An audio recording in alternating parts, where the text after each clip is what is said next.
கதாநாயகன் பிரஜின் அவர்களே, மேடையில் அமர்ந்திருக்கும் கலைஞர் பெருமக்களே, இந்த படத்தின் தொழில்நுட்ப குழுவின் அன்பான கலைஞர்களே, ஊடக உறவுகளே, பாசத்திற்குரிய பத்திரிகையாளர்களே, பெருமக்களே, உங்கள் அனைவருக்கும் எனது அன்பான வணக்கத்தை தெரிவித்துக் கொள்கிறேன். இந்த மேடைக்கு ஆதவ் பாலாஜி என்ற ஒரு கலைஞர் பேச வந்தார்.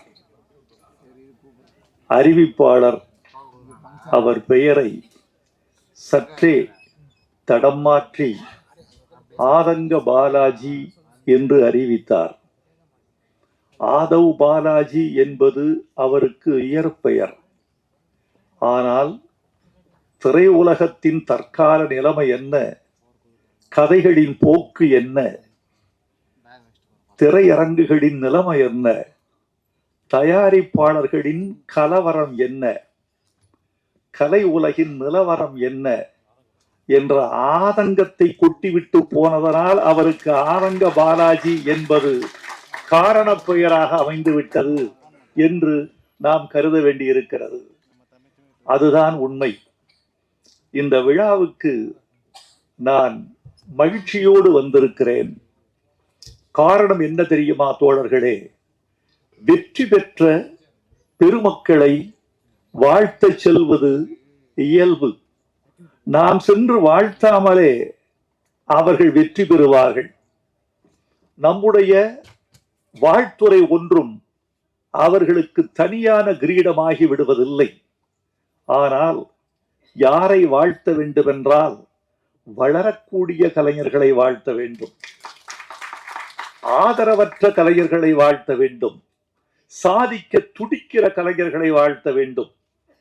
பழையன கழிய புதியன புகுகிற போது புதிய முகங்களை, புதிய திறமைகளை, புதிய ஆற்றல்களை வரவேற்று வாழ்த்த வேண்டும்.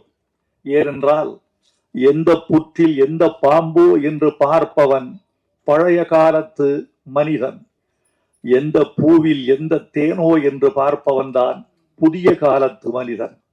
இந்த மலர்களில் எந்த பூவில் எந்த தேன் என்பதை யார் அறிவார்? அதனால் இந்த கலைஞர்களை நான் வாழ்த்த வந்திருக்கிறேன். அந்த தம்பி இந்த ஆதங்கத்தை சொன்னார் அல்லவா, அது குறித்து நான் ஒரு சில செய்திகளை உங்களுக்கு சொல்ல வேண்டும் என்று ஆசைப்படுகிறேன். திரை உலகம் சிதைந்து போனதற்கு காரணம் பார்வையாளன் அல்ல, நடிகன் அல்ல, கதாசிரியன் அல்ல, தயாரிப்பாளன் அல்ல, திரையரங்க உரிமையாளர்கள் அல்ல.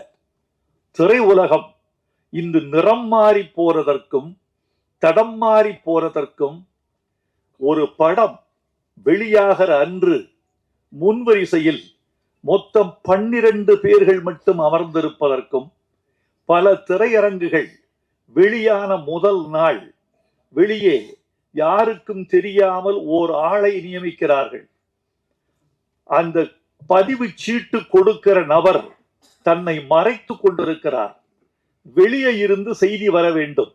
என்ன செய்தி என்றால், வெளியே வரிசையில் குறைந்தபட்சம் 15 பேர்கள் இருக்கிறார்களா, இருந்தால் இந்த சீட்டு கொடு, இல்லை என்றால் இந்த காட்சியை ரத்து செய்துவிடு என்று ஒரு தீர்மானம் அவர்களுக்குள் இருக்கிறது. 15 பேர் வந்தால் என்ன நடக்கும் என்றால், மின்சார கட்டணத்திற்கு அது கட்டுப்படியாகும். 15 பேர் இல்லை என்றால் மின்சார கட்டணத்தின் நஷ்டத்தில் அந்த திரையரங்கம் ஓடத் தொடங்கும்.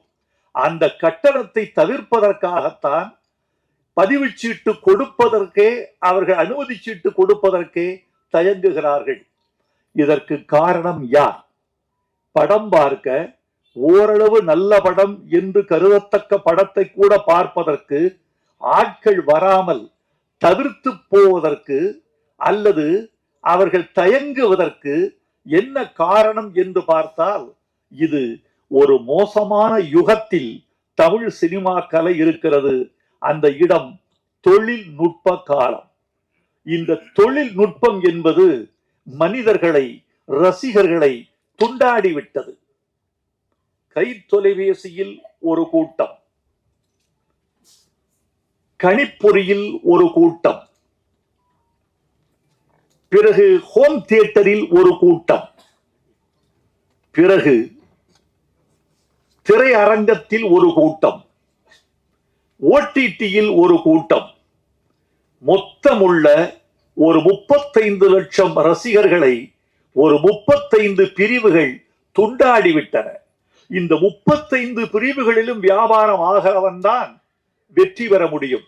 இன்றைக்கு முத்துக்குமார் இந்த படத்திற்கு இட்ட பணத்தை மீண்டும் அவர் கொள்ள வேண்டும் என்றால் என்ன வேண்டும் என்றால், இந்த சினிமாவின் 35 பிரிவுகளிலும் அவர் தன் வியாபாரத்தின் கரங்களை நுழைக்க வேண்டும். ஆக்டோபஸ் போல அத்தனை வியாபார தளங்களிலும் அவர் இயங்க வேண்டும் என்ற ஒரு நிலை இருக்கிறது. அந்த நிலையின் காரணமாகத்தான் தமிழ் சினிமா தடுமாறி கொண்டிருக்கிறது என்பதே தவிர வேறல்ல. உண்மையை சொல்ல போனால் நண்பர்களே, நான் தமிழில் வெளிவருகிற அல்லது திரைக்கலையில் வெளிவருகிற எந்த ஒரு படமும் தோல்வி அடைந்து போனால் காலையில் பத்திரிகையை படித்துக் கொண்டிருக்கிற பொழுதே கொஞ்சம் வருத்தப்படுவேன். பத்திரிகையை மடித்து வைத்துவிட்டு கொஞ்சம் வானத்தை அண்ணாந்து பார்த்து, இந்த இளைஞர்கள் முதல் படத்திலேயே தோல்வி அடைகிறார்களே, இந்த தோல்வியை எப்படி மீட்டெடுப்பது என்று யோசிப்போம். ஏனென்றால் பணத்தின் முதலீடுதான் வேறு வேறே தவிர மற்ற உழைப்பு ஒன்றுதான், திறமை ஒன்றுதான், வேர்வை ஒன்றுதான். இரவு பகல் என்று பாராமல் ஒரு திரைக்கலைஞன், ஒரு சண்டை கலைஞன் படுகிற பாடு கொஞ்ச நஞ்சமா? ஒரு ஒளிப்பதிவாளன் படுகிற பாடு கொஞ்ச நஞ்சமா? நடிக்க வருகிற பெண்கள் படுகிற பாடு கொஞ்ச நஞ்சமா? எவ்வளவோ உழைப்பை, திறமையை, உடல் கொடுமைகளை எல்லாம் தாண்டித்தான் ஒரு திரைப்படத்துக்குள் நுழைந்து மக்களுக்கு மகிழ்ச்சி தருவதற்கு இவர்கள் போராடுகிறார்கள். இந்த போராட்டம் பயனற்று போய்விடக் கூடாது என்றுதான் என்னை போன்றவர்கள் நம்புகிறோம். இந்த மாதிரி நிலையில் நான் பாட்டெழுதுகிற போதெல்லாம் சமூகத்துக்கு ஏதாவது ஒரு நீதி, ஏதாவது ஒரு நற்பணி, ஏதேனும் ஒரு சீர்திருத்தம், ஏதேனும் ஒரு பயன் கிட்டாதா என்ற ஆதங்கத்தோடு நான் இயங்கிக் கொண்டிருக்கிறதே. இது திரை உலகில் எனது 44வது ஆண்டு. இந்த 44வது ஆண்டில் எனக்கு பிடித்த சில பாடல்களில் ஒரு பாடலாக படிக்காத பக்கங்களில் இந்த சரக்கு என்ற பாட்டை எழுதியிருக்கிறேன் என்றால் இதுதான் நான் இன்னும் இயங்குவதற்கான காரணம். முத்துக்குமார், உங்களுக்கு என் நன்றி. செல்வம், உங்களுக்கு என் நன்றி. நீங்கள் எனக்கு சுதந்திரம் கொடுத்தீர்கள். அந்த சுதந்திரத்தை இந்தியா அடைந்த சுதந்திரம் மாதிரி நான் தவறாக கையாளவில்லை. நான் அதை சரியாகவே கையாண்டிருக்கிறேன். அதனால்தான் நண்பர்களே, உங்களுக்கு நன்றி சொல்ல வந்திருக்கிறேன். எனக்கு முன்னால் நான் சாதாரணம் தோழர்களே. வைரமுத்து என்பவர் நீண்ட காலம் ஓடி வருகிறான் என்பதை தவிர என்னுடைய முன்னோடிகள் பட்டுக்கோட்டை கல்யாண சுந்தரம், மருதகாசி, கவியரசு கண்ணதாசன், உடுமலை நாராயண கவி, கவி KP காமாட்சி சுந்தரம், இன்னும் கூமா பாலசுப்பிரமணியம், ஆத்மநாபன், சொல்லிக்கொண்டே போகலாம். இத்தனை பெருமக்களும் தமிழ் பாடலின் வழியாக ஒரு கருத்தை சொல்ல துடித்திருக்கிறார்கள். அதுதான் நிற்கிறது. ஒரு படத்தின் பெயர் மறந்து விடுகிறது, படத்தின் நடிகன் மறந்து போகிறான், நடித்த நடிகைகள் மறக்கப்படுகிறார்கள், தயாரிப்பு நிறுவனம் தொலைந்து போகிறது, தயாரித்த நண்பர் மறக்கடிக்கப்பட்டு விடுகிறார். பாட்டு மட்டும் இருக்கிறது, பாட்டு மட்டும் இருக்கிறது. எத்தனை காலம்தான் ஏமாற்றுவார் இந்த நாட்டிலே என்ற பாட்டு இன்னும் 100 வருடங்களுக்கு பிறகு கூட இசையமைத்தவர் SM சுப்பையா நாயுடு, பாடியவர் TM சௌந்தரராஜன், அதனுடைய பாட்டை எழுதியவர் மக்களன்பன், நடித்தவர் MGR, குதிரையில் இருந்தவர் பானுமதி என்று இந்த உலகம் நினைத்து கொண்டே இருக்கும். பாட்டு வரிகளால், இசையால் ஒரு சமூகம் நினைக்கப்படும். இந்த படத்துல ஒரு முக்கியமான பாட்டு. இந்த சபையில் நீங்கள் எல்லோரும் பேசினீர்கள். சகோதரிகள் பேசினார்கள், நீங்கள் பேசினீர்கள், எல்லோரும் பேசினீர்கள். ஒரே ஒரு வரிக்கு மட்டும்தான் நான் காது குளிர கைதட்டல் கேட்டேன். முத்துக்குமார், நீங்க ரொம்ப நன்றாக சொன்னீர்கள். ஒரு வரி, ஒரு 400 ரூபாய் கொடுத்தா பழத்தட்டு கிடைக்கும், ஒரு 200 ரூபாய் கொடுத்தா தேங்காய் தட்டு கிடைக்கும், 5000 ரூபாய் கொடுத்தால் தங்கத்தட்டு கிடைக்கும், உங்கள் கைதட்டு மட்டும் கிடைக்காது என்று சொன்னீர்கள். அதெல்லாம் சரி, 5000 ரூபாய் கொடுத்தால் தங்கத்தட்டு எனக்கு கிடைக்குமா? அதை 5000 ரூபாய், ஒரு 5000 ரூபாய் தருகிறேன், 2 தங்கத்தட்டு நீங்கள் இன்னைக்கு தங்கத்தின் விலை 54,465 ரூபாய். ஒரு சவரன், ஒரு சவரன் இப்படி விற்கிற போது 5000 ரூபாய் கொடுத்தால் தங்கத்தட்டு வாங்கிவிடலாம் என்று நம்முடைய முத்துக்குமார் சொல்கிறார் என்றால், முத்துக்குமார் நகைக்கடை வைத்திருக்கிறாரோ தங்கத்தட்டு கடை வைத்திருக்கிறாரோ என்று நாம் கருத வேண்டியிருக்கிறது. நண்பர்களே, உங்களை பார்த்தால் பேச ஆசைதான். ஏதோ என்னுடைய அருமை நண்பர்கள் ஊடக தோழர்கள் வந்திருக்கிறார்கள். இந்த வெளியீட்டு விழாக்களில் இந்த ஊடகங்களின் மீது எனக்கு பெரிய மதிப்பு உண்டு. காரணம், இவர்கள்தான் கொண்டு போய் சேர்க்கிறார்கள். ஆனாலும் கூட தினப்பத்திரிகைகளில் இது குறித்து எந்த செய்தியும் வருவதில்லை. வார பத்திரிகைகள் இதை அதிகமாக கண்டுகொள்வதில்லை. இந்த மேடையில் ஒரு பெரிய சர்ச்சை உண்டானால் அது மட்டும்தான் அவர்களின் கவனத்திற்கு போகிறது. அந்த சர்ச்சையை நீட்டிக்க முடியும் என்றால் அது 2 வாரங்களுக்கு செய்தியாகிறது.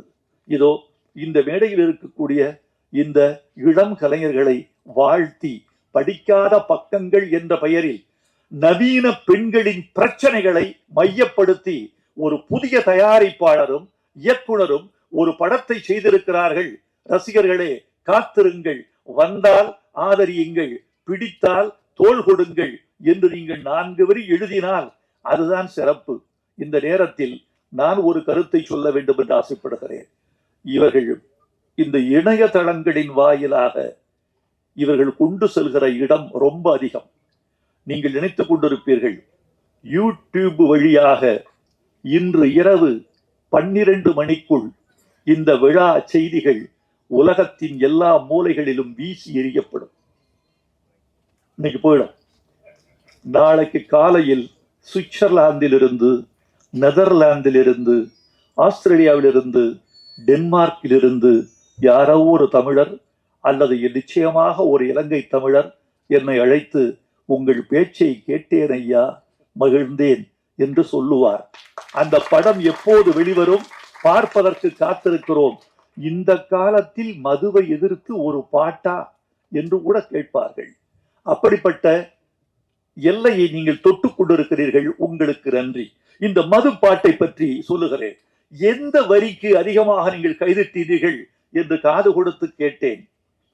செல்வம் சொன்னார், இந்த படத்தில் ஒரு பாட்டு, அந்த பாட்டு மதுவுக்கு எதிராக மதுக்கடையில் பாட்டு என்று சொன்னவுடன் இந்த அரங்கம் கைதட்டலில் அதிர்ந்தது. நன்றி. மதுவுக்கு எதிராக ஒரு பாட்டு, மதுவை கொண்டாடித்தான் பாட்டு அதிகம் இருந்திருக்கிறது.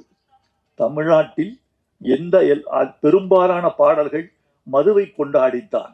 மதுவை கொண்டாடித்தான் பாட்டு என்று கூட சொல்ல மாட்டேன். வாழ்வை கொண்டாடி, மகிழ்ச்சியை கொண்டாடி, களிப்பை கொண்டாடி, காதலை கொண்டாடி, காதலையும் மதுவையும் பெண்ணையும் கலந்து கொண்டாடிய பாடல்கள் தான் தமிழ்நாட்டில் அதிகம். மதுவை வெறுத்து பாடிய பாட்டு கலைவாணர் பாடிய பாட்டு. குடிச்சு பழகணும் தம்பி, குடிச்சு பழகணும். என்னையா குடிச்சு பழகணும்னு சொன்னாரு? நீராகாரம் குடிச்சு பழகணும் என்று என்எஸ்கே எழுதியிருக்கிறார். அதுதான் மதுவுக்கு எதிரான ஒரு பாட்டு என்று நினைக்கிறேன். அப்புறம் ஒளி விளக்குல தைரியமாக சொல் நீ மனிதன்தானா என்று எம்ஜிஆர் பாடிய ஒரு பாட்டு. அது கூட குடித்ததாக நடித்து விட்டு குடிக்கு விரோதமாக பாடியிருப்பார். அது ஒரு பாட்டு. இந்த பாட்டு முழுக்க முழுக்க மதுவுக்கு விரோதமான பாட்டு. கண்ணதாசன் எழுதினார், ஓர் கையிலே பெண்ணும் ஓர் கையிலே மதுவும் சேர்ந்திருக்கும் வேளையில் என் ஜீவன் பிரிந்தால்தான் நான் வாழ்ந்த வாழ்க்கை நலமாகும், இல்லையெனில் ஏன் வாழ்ந்தாய் என்றே இறைவன் என்னை கேட்பான். ஏன் குடிக்கிற, ஏன் பெண் சுகம் அனுபவிக்கிறாய்ன்னு நான் நினைக்கிறீங்க கேட்கிறீங்க. இறைவன் என்ன கேட்பான், உன்னை ஊருக்கு அனுப்பிச்சு வச்சனே, போய் வெறுங்கையோடு திரும்பி வந்து விட்டாயே, மதுவையும் மாதுவையும் தொடாமல் வந்து விட்டாயே என்று அவர் ஒரு இலக்கியமாக, நயமாக, கொண்டாட்டமாக எழுதியிருப்பார். விர்தௌசி என்ற ஒரு பெர்ஷிய கவிஞன் எழுதினான், குடிக்காதவனுக்கு சொர்க்கத்தில் இடமில்லை என்றால் அந்த சொர்க்கம் என் உள்ளங்கையை போல் வெறுமையாகவே இருந்திருக்கும் என்று கேட்டான். இப்படி மதுவை கொண்டாடித்தான் நிறைய பாட்டு வந்திருக்கிறது. நண்பர்களே, மதுவின் கொடுமை தெரியுமா? இதோ இந்த விழா 2 மணி நேரத்தில் நிறைவடைய போகிறது. ஒரு 1.5 மணி நேரம் ஆகிவிட்டது. இன்னும் ஒரு அரை மணி நேரம் ஆகும் களைவதற்கு. நான் பேசி விரைவில் முடித்து விடுவேன். உங்களை இருத்தி வைக்க மாட்டேன். ஆனால் இந்த விழா தொடங்கி இந்த விழா முடிகிற 2 மணி நேரத்தில் 32 மதுச்சாவுகள் முடிந்திருக்கும். 1 மணி நேரத்திற்கு 16 மதுச்சாவுகள் நடக்கின்றன. இந்த விழா நிறைந்து முடிகிற 2 மணி நேரத்தில் 32 மதுச்சாவுகள் முடிந்திருக்கும். இந்த நாட்டில் விபத்துகள் உலகம் முழுக்க நடக்கின்றன. இந்தியாவில் கொஞ்சம் அதிகம், தமிழ்நாட்டில் இன்னும் கொஞ்சம் அதிகம் என்பதை நாம் ஒப்புக்கொள்ளத்தான் வேண்டும்.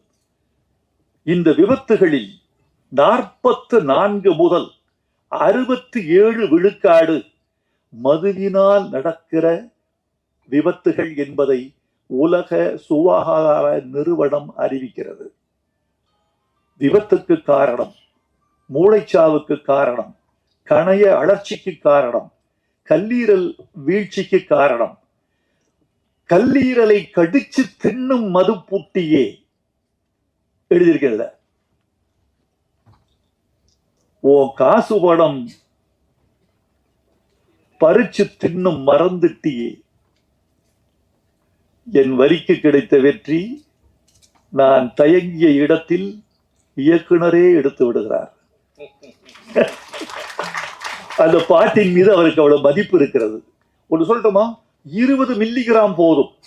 20 மில்லிகிராம் வந்து ரத்தத்தில் கலந்து விட்டால் பார்வை மங்க ஆரம்பித்து விடும். பார்வை குறைவு ஏற்படுவதற்கு 20 மில்லி போதும்.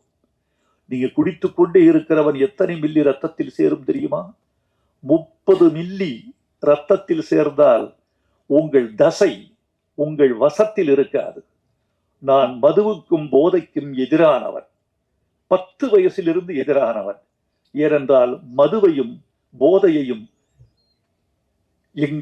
எங்கள் ஊர் எவ்வளவு பாதிக்கப்பட்டிருக்கிறது என்பதை நான் அறிவேன். என் உறவுகள் பாதிக்கப்பட்டதை அறிவேன். இந்த ஒரு சொட்டு மது கூட என் குடலில் விழுந்ததில்லை என்பதை நான் உத்தரவாதமாக உங்களுக்கு சொல்லிக் கொள்ள வேண்டும் என்று ஆசைப்படுகிறேன். போதை பழக்கம் என்பது எங்கள் உடம்பு, என உலகத்திலேயே நான் வெறுக்கிற வாசனை ஒன்று உண்டு என்றால் அது ஒரே வாசனை, புகை வாசனை. அது மட்டும் அப்படி ஆழ தள்ளிடுது வெளியே, புகை வாசனை. மதுவை விட மோசமானது புகை. மது கூட உங்கள் உடம்பை இவ்வளவு தின்னாது, புகை தின்றுவிடும். இங்க புகை ரொம்ப கொடுமையானது. இந்த என் பேச்சை நண்பர்களே, இந்த ஒரு படிக்காத பக்கங்கள் என்ற படத்தின் வாயிலாக இந்த பேச்சை புதிய இளைஞர் திருக்கூட்டத்திற்கு நீங்கள் கொண்டு போய் சேர்த்தால் அதுதான் ஊடகம் எங்கள் தமிழுக்கு செய்கிற தொண்டு என்று நான் உங்களுக்கு நன்றி பாராட்டுவேன். முத்துக்குமார், செல்வம், உங்கள் 2 பேருக்கும் தமிழ் சமூகம் இந்த ஒரு பாடலுக்காக நன்றி செலுத்த கடமைப்பட்டிருக்கிறது என்று நான் நம்புகிறேன். உங்களுக்கு என் நன்றியை தெரிவித்துக் கொள்கிறேன். ஒவ்வொரு படத்திலும் இப்படி ஒரு பாடலை நீங்கள் வைக்க வேண்டும். அது உங்களுக்கு பெரிய பலமா இருக்கும், படத்துக்கு முதுகெலும்பா இருக்கும், அப்படி இருக்கும். எனவே இந்த இவ்வளவு மது போதையை நீங்கள் தூக்கி எறிவதற்கான ஒரு துணிச்சலை உங்கள் நெஞ்சுக்குள் நீங்கள் வளர்த்துக் கொள்ள வேண்டும் என்று நான் உங்களை விரும்பி கேட்டுக்கொள்கிறேன். நண்பர்களே, நீண்ட நேரம் பேசுவதற்கு ஆசைதான். உங்களுடைய மௌனம் எனக்கு ரொம்ப பிடித்திருக்கிறது. உங்களது பார்வை, என்னை நோக்கி குவிந்திருக்கிற உங்கள் கண்கள் என்னை பேசச் சொல்கின்றன. உங்கள் செவிகள் என் பக்கமே திரும்பி இருக்கின்றன. உங்கள் தலைகள் படம் எடுத்தாடும் பாம்பு போல என்னையே பார்த்து கொண்டிருக்கின்றன. உங்களை பார்க்கும் போது மகிழ்ச்சிதான். ஆனால் நண்பர்களே, இந்த நேரத்தில் ஒரு வார்த்தை சொல்லிக் கொள்ள வேண்டும் என்று ஆசைப்படுகிறேன். ஒரு பாடலில் இசை பெரிதா மொழி பெரிதா என்பது ஒரு பெரிய சிக்கலாக பேசப்பட்டு கொண்டிருக்கிறது. இதில் என்ன சந்தேகம் உங்களுக்கு? இசை எவ்வளவு பெரிதோ மொழி அவ்வளவு பெரிது, மொழி எவ்வளவு பெரிதோ இசை அவ்வளவு பெரிது. ரெண்டும் கூடினால்தான் அதற்கு பாட்டு என்று பெயர். இரண்டும் கூடினால் அதற்கு பாட்டு. ஆனால் சில நேரங்களில் இசையை விட மொழி உயர்ந்ததாகவும், சில நேரங்களில் மொழியை விட இசை உயர்ந்ததாகவும் திகழுகிற சந்தர்ப்பங்கள் உண்டு. இதை புரிந்து கொள்பவன் ஞானி, புரிந்து கொள்ளாதவன் அஞ்ஞானி.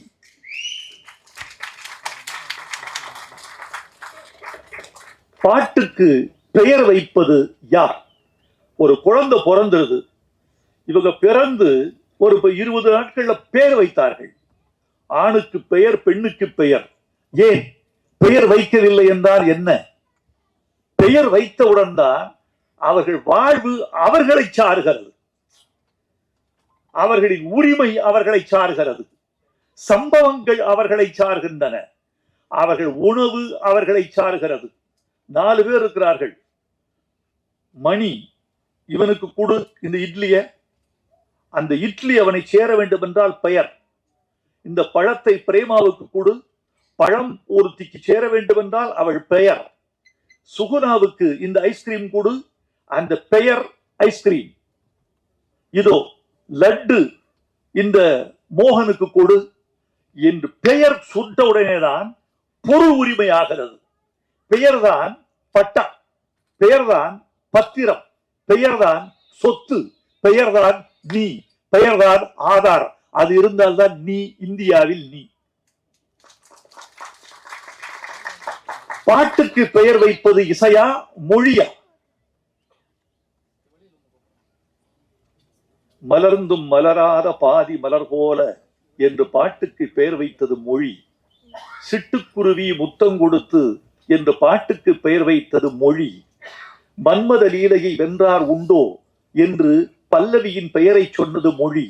அதற்கு அழகு செய்தது இசை, அதற்கு அபிநயம் செய்தது இசை, அதற்கு சுகம் கொடுத்தது இசை, மறுக்க முடியாது. ஆனால் அந்த பாட்டுக்கு பெயர் சூட்டியது மொழி, அந்த பாட்டை அழைக்க வைத்தது மொழி. ஒரு பாடலை ஹம் பண்ணி யாராவது இந்த பாட்டை பாடுன்னு சொல்லுவாங்களா? இந்த பாடலை இத பாடுங்க சொல்லுவாங்களா யாராவது? சின்ன சின்ன ஆசை என்று பாடுகள் என்றுதான் சொல்லுவார்கள். எனவே பாட்டுக்கு பெயர் வைத்தது மொழி. அந்த மொழிக்குரிய மரியாதையை இசையும், இசைக்குரிய மரியாதையை மொழியும் பரஸ்பரம் வழங்குகிற போதுதான் கலை வெற்றி பெறும் என்று நான் உறுதியாக நம்புகிறேன். நண்பர்களே, இந்த படம் வெற்றி பெற வேண்டும், வெற்றி பெற செய்ய வேண்டும். இன்னொன்று, நிறைவாக ஒரு செய்தி. நம்முடைய கலையில் என்ன குறைபாடுகள் என்று கலை உலகம் கருதி முடிவெடுத்தால் ஒழிய கலை வெற்றி பெறுவது மக்கள் கையில் என்று நீங்கள் கருதி விடாதீர்கள். அது உங்கள் கையில். நல்ல பொருளாக இருந்தால் எத்தனை ஆண்டுகள் கழிந்த பிறகும் கூட, எத்தனை மண்ணுக்கடியில் கிடந்த பிறகும் கூட, எத்தனை காலங்கள் கடந்த பிறகும் கூட தங்கம் தங்கம்தான், வைரம் வைரம்தான், உயர்ந்த பொருள் உயர்ந்ததுதான். ஒரு 17 நூற்றாண்டுகள் திருக்குறளை தமிழ் சமூகத்தில் காண கிடைக்கவில்லை. 2ஆம் நூற்றாண்டு 3ஆம் நூற்றாண்டுக்கு பிறகு திருக்குறளை தமிழ் சமுதாயம் புழங்கவில்லை. பக்தி இயக்கம் வந்து விட்டது. தேவாரம் புழங்கியது, திருவாசகம் புழங்கியது, திரவிய பிரபந்தம் புழங்கியது, ஆழ்வார் பாடல் புழங்கியது, நாயன்மார் பாட்டு புழங்கியது, பதிகம் புழங்கியது, பாசுரம் புழங்கியது. திருக்குறள் புழங்கவே இல்லை. ஆனால் நல்ல பொருளாக இருந்தால் எந்த நூற்றாண்டிலும் அது தன் முகத்திரையை கிழித்துக் கொண்டு, ஒரு விதை தன் மேல் தோலை கிழித்துக் கொண்டு விருட்சமாவது போல் நல்ல பொருள் எத்தனை காலமாக இருந்தாலும் தன்னுடைய தடைகளை உடைத்துக் கொண்டு, திரைகளை கிழித்துக் கொண்டு வெளியே வந்தே தீரும். 19ஆம் நூற்றாண்டின் இறுதியில் திருக்குறள் நான் தானடா தமிழின் முகவரி என்று வெளிவந்தது. உங்கள் கலை நல்ல கலையாக இருந்தால், உங்கள் கதை நல்ல கதையாக இருந்தால் நிச்சயமாய் உங்கள் புகழ் வெற்றி பெறும், உங்கள் கலை வெற்றி பெறும். உங்கள் கலையும் கதையும் வெற்றி பெற்றால் நீங்கள் பொருளாதார மேன்மை பெறுவீர்கள். படிக்காத பக்கங்கள் வெற்றி பெறும். படிக்காத மேதை வெற்றி பெற்றது, படிக்காதவன் வெற்றி பெற்றது. அந்த வரிசையில் படிக்காத பக்கங்கள் வெற்றி பெற வேண்டும் என்று வாழ்த்துகிறேன். நன்றி, வணக்கம்.